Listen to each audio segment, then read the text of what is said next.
and welcome to another edition of the Shadowland Radio Show. I am your host, Dr. William Lester, and on today's show we have a fantastic guest who will be talking with us about a really macabre, almost, I think is a good word, but definitely a mysterious and sometimes frightening issue that is part of the world of cryptozoology. We have none other than Mr. Vic Cundiff of Dogman Encounters and Dogman Encounters Radio, and we're going to be talking about this unusual creature. So, Vic, welcome to the show. Well, thank you for having me, Dr. Lester. It's great to be here. Absolutely. And you know, I've listened to your show, or numerous episodes of your show, and I've just been mesmerized by the topic of the Dogman. So I want to do two things. Number one, first off, I want you to tell the listeners a little bit about yourself and how you got into the Dogman research and created this fantastic website and radio program.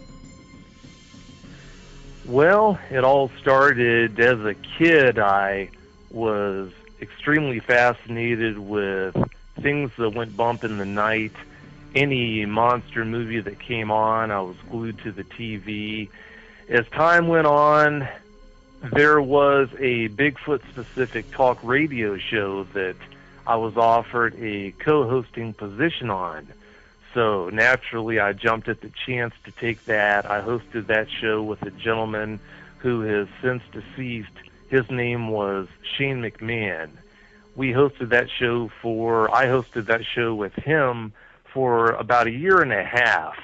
And in the course of co-hosting that show, I would hear talk about these creatures that people were seeing called dogmen. I had heard about dogmen before, but I didn't hear it as often as what I did when I was co-hosting that show. Well, as I found out more about dogmen, it just drew me in like a moth to a flame.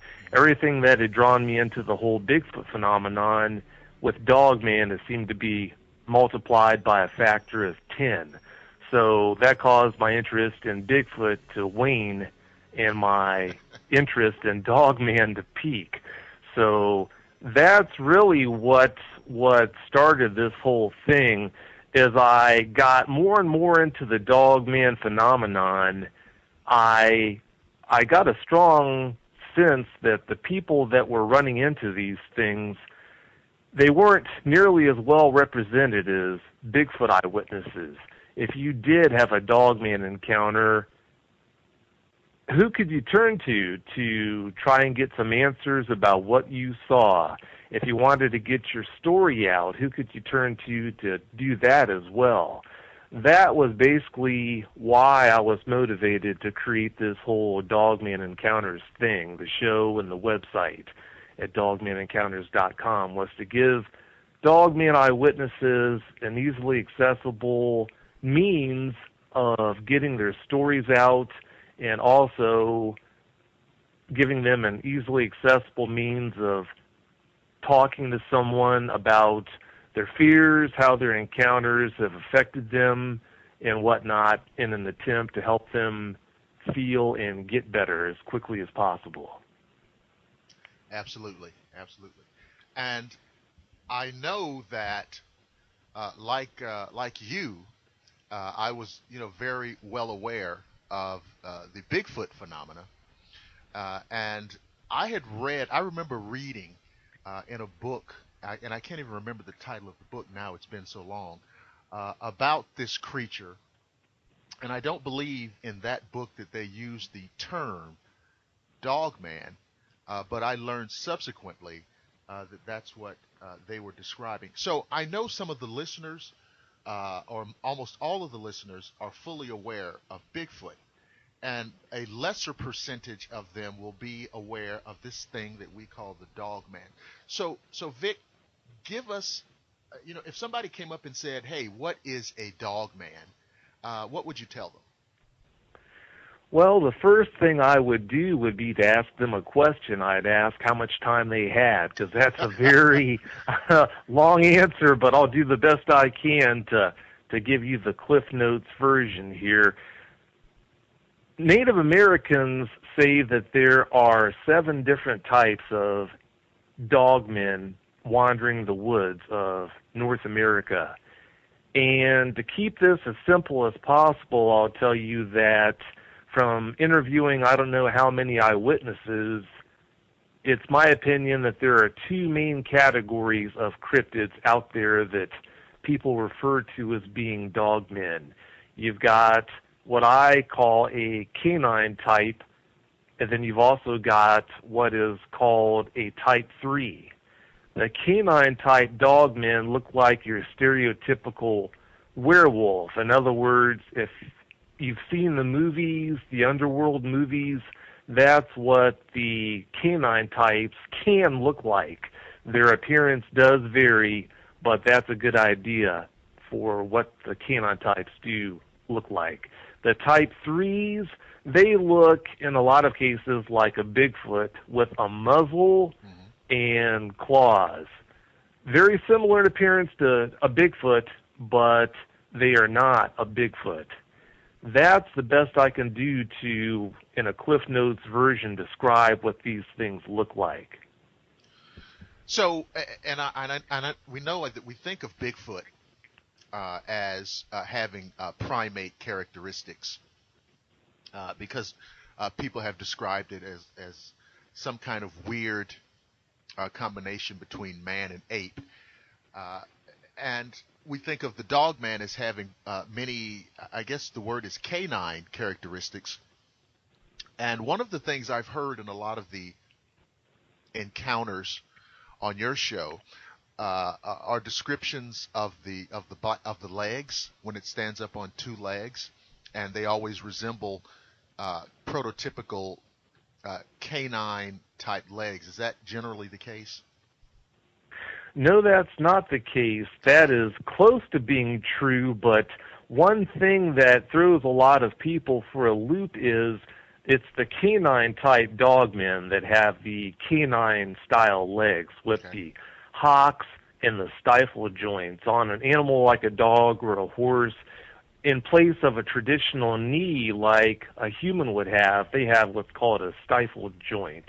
In place of a traditional ankle, like any animal that walks plantigrade, flat-footed, like a human, a bear, or a Bigfoot would have, canine-type dogmen have hocks that stick up just like a dog's back leg would or a horse's back leg would. Now, as far as type 3 dogmen would go, they walk plantigrade just like you would, just like I would, or a Bigfoot would. So they do have a typical leg structure that you would find in a hominid. But one thing, Dr. Lester, I'd like to point out here is the fact that a lot of people mistakenly think that type 3 dogmen are just a type of Bigfoot, a type of Sasquatch. But that can't be true because I can tell you whether you're talking about canine-type dogmen or type 3 dogmen, all dogmen have claws. And because of that, that would preclude the chance of them being a primate. Every indication that we have with regards to Sasquatch would point us towards the idea that they are indeed primates, a type of ape, more accurately. Apes, primates, they have fingernails and toenails. There's a difference. Understand that there is a difference between fingernails, toenails, and claws. Nails do not have a blood supply. Claws do. Nails also are not anchored to bone, such as claws are anchored to your fingertips if you're a cat, or if we're talking about the rear feet, the toes. That's what the claws would be anchored to. Now, there are primates that have nails that look like claws. These are called toilet claws.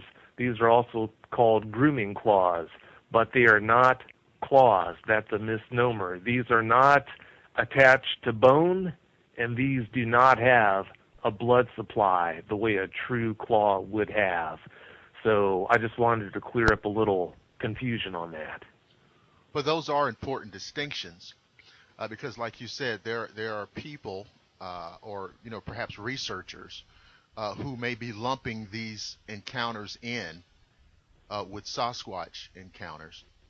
And have you found in your work in this subject that there is kind of we know there's an overlap between Sasquatch and Dogman. Have you encountered researchers, for example, who may be Bigfoot researchers, who are resistant to the idea of this other thing being out there? I sure have. There are quite a few Bigfoot researchers who seemingly refuse to accept the idea that dogmen are, in fact, a reality. I've heard a lot of different explanations for this, why they refuse to buy into the idea, but in my opinion, I have yet to hear any explanations that hold any water whatsoever. I don't know why they're so reluctant to buy into the fact that Dogman is a reality, but yes, I see that all the time. It may be, and of course I'm just, kind of speculating here. You know how we have people who do, for example, UFO research, and a lot of those people are resistant to the idea of talking about alien abductions because it's kind of like an offshoot, field. And some of them feel as though the idea of abductions may undercut or undermine the concept of UFOs, and so they kind of steer clear of it. Maybe that's what's going on with respect to Bigfoot and Dogman research. Maybe some researchers have gotten to the point where they can, there's a certain level of acceptability about Bigfoot because it's a primate, perhaps, and there may be evidence in our fossil record for the existence of such a creature, and they don't want to take that next leap about this bipedal canine. Maybe that's it. People have different degrees of acceptability. And I know when you and I talked in the pre-interview, one of the things is, well, you can accept this thing as being real right here, but not this other thing. And what is that line? I agree. It really doesn't make sense that they would take that stance, but what you just mentioned about the whole UFO community, that does make sense. Maybe they feel that the Dogman phenomenon somehow jeopardizes their cause with trying to prove that Sasquatch is a reality. I don't know. I can't say that I know their motivations on that, Right. but I think you might have a really good point there. Right. And it's always been, kind of my contention of that. Well, listen, in the wide world of normal, none of this makes any sense, right? But things are either real and true or they're not. And there are things that are true that don't make any sense. And once you're able to jump over that hurdle, there's a lot of possibilities out there. When we talk about cryptids, Bigfoot and Dogman are really just kind of the tip of the iceberg, wouldn't you say? Oh, definitely, they are. As far as the cryptid world goes, Bigfoot is the most commonly searched cryptid. But coming in number 2, without a doubt, is Dogman. Behind Dogman, I'm not really sure what the third most commonly searched cryptid would be, but one thing I've noticed, Dr. Lester, is the fact that Dogman, the Dogman phenomena, is definitely gaining ground, gaining a lot of steam. How far this is going to go, I really don't know, but I'm glad to see it happen because for the longest time, people that unfortunately ran into these things, that encountered Dogmen, it seems to me like they haven't gotten enough attention. And one of the reasons why I started the whole Dogman Encounters thing was to try and do something about that. On your show, Dogman Encounters, you have a lot of witnesses who have had encounters with this creature. Uh, for our listeners, is there such a thing as a typical Dogman encounter?